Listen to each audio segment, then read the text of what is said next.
Let me tell you something about the Ketheri Dominion, because they were very, very proud of it. For 11,000 years, give or take a few genocides, they had a system. You find a species crawling up out of its own mud, you scoop up 4 of its finest specimens, and you throw them into something called the crucible. 3 trials. Starvation, combat, despair. Survive, and you get integrated into the Dominion, which is a polite word for enslaved with excellent customer service. Fail, and you die, which the Ketheri considered a mercy, because at least you stopped embarrassing yourself. Every species broke. Every single one. Some broke in hours. The Vashta broke in about 6 minutes flat, which is still the current record and probably always will be, bless them. The Ketheri had this down to a science. A sad, cruel, extremely boring science. So when they grabbed 4 humans off a supply freighter near the edge of nowhere, nobody on the Ketheri side expected anything different. Same script. Same tears. Same begging. They got Dax Okonkwo, Priya Malhotra, Finn Callahan, and Renata Voss instead. And frankly, the galaxy has not been the same since. Picture the cage. Dim light, recycled air that smelled like ozone and regret. For humans in restraints, dragged in by guards 8 feet tall with mandibles for backup mouths, the whole intimidating 9 yards. Dax, ex-Marine, built like a filing cabinet, looked around and said, "This is worse than my last apartment, and my last apartment had a mold problem I named Gerald." Priya, biochemist, already squinting at the guards like she was pricing them for parts, muttered, "Those neck plates are chitin-based. Interesting. Vulnerable to acid, probably." Finn, engineer, currently examining his restraints with the focused joy of a man who considers handcuffs a personal challenge, said, "Give me 40 minutes and a paperclip." And Renata said nothing at all. She just watched. She always just watched, which should have worried the guards a lot more than it did. The Ketheri expected screaming. They got a support group with jokes. Overseer Vrake Solon arrived to deliver the traditional speech, the one that had worked on 1,000+ species and made grown warlords weep. He was tall, slate-skinned, draped in ceremonial chains that jingled with self-importance, and he had clearly given this speech so many times he'd stopped listening to himself. "You have been chosen," he intoned, "to face the crucible. 3 trials of the body, the will, and the mind. Those species who endure are elevated into the Dominion. Those who fail are compost." "Yeah, we got the brochure," Finn said. "Skip to the part where you leave." Vrake blinked all 3 of his eyelids, which for a Ketheri is the emotional equivalent of a stroke. He was used to groveling. He was not used to heckling. He left in a huff, chains jingling like a very offended wind chime. The first trial was simple. Drop the 4 of them into a pit, seal it, wait. No food. Every prior species turned on each other by day 2, sometimes sooner. The Ketheri had betting pools on how fast. Day 1, the humans took inventory of the pit. Day 2, Priya found fuzzy blue-gray fungus growing along a crack in the rock wall, decided it wasn't obviously poisonous based on spore structure, and, after a genuinely reckless taste test that Dax loudly protested and then immediately copied, declared it edible. "You're eating the walls," Vrake said over the comm, watching from above with the specific horror of a man whose entire professional framework was collapsing in real time. "It's a salad," Finn said, chewing. "A bad one. 5 stars for effort, 2 stars for flavor. You are meant to be starving. You are meant to be desperate. You are meant to attack one another. We're humans, buddy," Dax called up. "We invented the potluck. Turning on each other over food is, like, step 400, and we're still on step 1, which is, complain about the food and eat it anyway." The pool of guards taking bets upstairs went very quiet. Somebody owed somebody a lot of credits. Back in the command center, Ketheri scientists pored over the data feed like it was a malfunctioning sensor. Other species' collapse timelines were right there on the wall for comparison. The Ur-Nakth broke in 9 hours. The Scylla-3 in 14. The Vashtu, again, in 6 devastating minutes, may they rest. The humans were on day 3. Laughing. Cataloging fungus flavor profiles. Finn had named one variety, Gerald Jr., in honor of Dax's old mold, and this was somehow the most upsetting detail of the entire report. It's a statistical anomaly, Vrake insisted to his superiors, sweating a color that doesn't have a name in any language humans speak. A fluke. The next trial will correct it. His superiors did not look convinced. Neither, frankly, was he. Next came the arena, a massive combat theater where captives faced Ketheri-bred beasts, one at a time, while a crowd of alien nobility watched from safety, sipping something that was probably somebody's blood. Every species before this had gone in weeping and come out in pieces, usually both at once. Dax went first. The beast that dropped into the arena was the size of a delivery truck, all teeth and bad attitude. Dax circled it like he was sizing up a gym machine he didn't trust. "All right, big guy," he said, "let's see what you've got."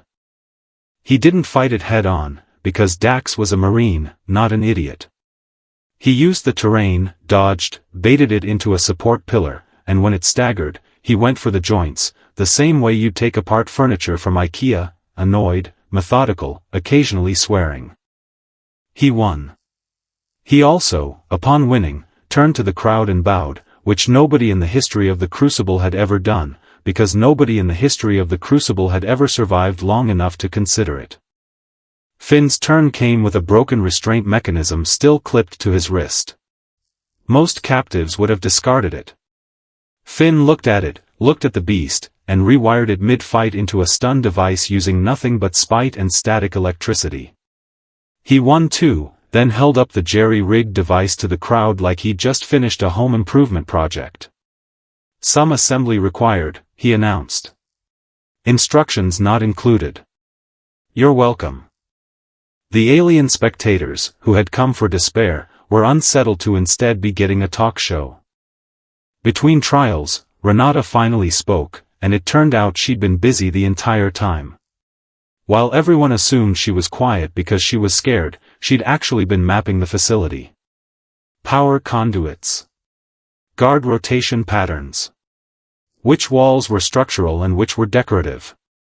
She laid it all out calmly, like she was reading off a grocery list. "You've been planning an escape since the cage," Priya said. "Since the freighter, actually," Renata said. "The cage was just where I had time to double-check the math." "Of course it was," Priya said. "Of course you have been." The narrator would like to note here that this is a very human thing to do, assume the quiet one in the room is simply shy, when in fact the quiet one has been quietly drafting a full operational plan since roughly the moment things went wrong. It happens more often than you'd think. Upstairs, Overseer Vrake was coming apart at the seams, metaphorically, since Ketheri don't technically have seams. He demanded the trials be intensified. His superiors, increasingly nervous about the political fallout of humans embarrassing the entire Dominion on record, argued for hours over whether to simply kill the 4 of them and file the whole thing as a data error. "We cannot let this be seen," one superior hissed. "If word gets out that a species not only survived the Crucible but appeared to be enjoying it." "They are not enjoying it," Vrake snapped. "They are malfunctioning. Humans are clearly malfunctioning." Nobody in that room realized how right, and how wrong, he actually was. The final trial was psychological. A chamber that generated hyper-realistic illusions tailored to each captive's deepest fears and losses. Every prior species had shattered within moments, mined and will gone in a single session. The humans walked in braced for the worst. Dax saw a vision of his old squad, dead, blaming him. Priya saw her lab burning with years of research inside it. Finn saw his little sister crying and asking why he never came home. Renata saw nothing, because Renata had already mapped the chamber's power draw and correctly guessed what kind of trial this was going to be before she even walked in. And then, one by one, the humans started laughing. Not because it didn't hurt. It did, and the narrator won't pretend otherwise. But somewhere in the space of a single breath, each of them landed on the same realization: it was fake. A projection. A very good projection, sure, but still just light and noise dressed up as grief. Did the simulation really think a fake dead dog was going to do it? Dax said, wiping his eyes, half from the illusion and half from how ridiculous the whole thing suddenly felt. Come on. Try harder. Priya, meanwhile, had used the illusion's active runtime to trace its power signature straight back to Renata's mapped grid data. Within minutes she had a rough schematic of the projector array, muttering, acid vulnerable, chitin-plated, badly shielded, like a woman doing her actual job instead of having a nervous breakdown. The Ketheri technicians monitoring the chamber watched 4 brainwave patterns that should have flatlined into despair instead spike with something closer to mischief. This is the part where the Ketheri really should have seen it coming, and really didn't. While the despair chamber technicians were still trying to explain the readings to a furious Vrake, the 4 humans made their move. Renata's mental map, Priya's chemistry, Finn's improvised engineering, and Dax's very hands-on approach to problem-solving combined into something the facility had never been designed to survive, 4 humans who were, for the first time in this entire miserable ordeal, not restrained. Priya's acid concoction, cooked up from pit fungus byproducts and chamber coolant, made short work of chitin-plated locks. Finn rerouted power from the illusion projectors straight into the guard station's own security doors, sealing them in rather than out. Dax handled anyone who got too close with the same cheerful, business-like violence he'd shown the arena beast. Renata walked point the entire time, because of course she did, calling turns and dead ends from memory like she'd lived there her whole life. It wasn't a slaughter. The narrator wants to be clear about that, because humans do get a reputation, and it's not always earned. It was closer to a heist. Gleeful, clever, occasionally involving Finn narrating his own sabotage like a cooking show. And now we fold the security grid into itself, nice and slow, don't want it to tear. They found Vrake in the command center, chains and all, backed against a console with nowhere left to jingle to. How, he demanded, voice cracking in a way no Ketheri voice was meant to crack, are you not broken? Dax looked at him the way you'd look at a vending machine that ate your money. Buddy, you built a horror show with bad staging and worse writing. Fake dogs. Fungus walls. A gladiator pit with no exit strategy for the audience if things went sideways, which, by the way, thanks for that. Did you really think this was going to work on the species that invented reality television and somehow still watches it? Vrake had no answer, because there wasn't one that wouldn't make things worse. Renata stepped forward with the calm of someone who had planned this exact moment days ago. Here's what happens now. You release every other species currently sitting in a crucible cell across the Dominion. Or every scrap of data from this trial, the fungus, the arena, the fake dog, all of it, gets broadcast to every allied system you've got. Let them see what the great Ketheri Dominion's unbreakable test looks like against 4 unarmed humans with nothing but spite and a snack habit.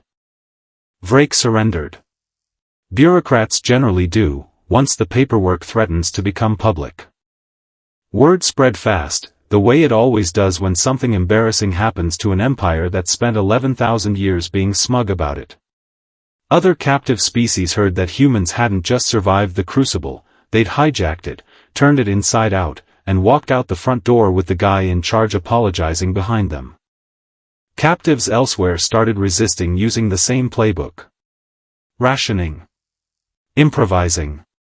Laughing at illusions instead of believing them. The Ketheri Dominion's reputation, built over 11 millennia of quiet terror, took a beating it never fully recovered from. And somewhere in all of it, the irony wasn't lost on anyone paying attention. The trial built to prove no species could resist the Dominion became, instead, humanity's opening pitch to the entire galaxy. So that's the story, more or less, of how it all started. The galaxy learned the hard way what should have been obvious from the beginning: you do not lock 4 humans in a box, throw problems at them, and expect them to just sit there feeling sorry for themselves. You will get fungus salads, gladiator bows, sarcastic breakdowns of your own horror movie, and eventually your own command center used against you. And this, friends, was only the beginning.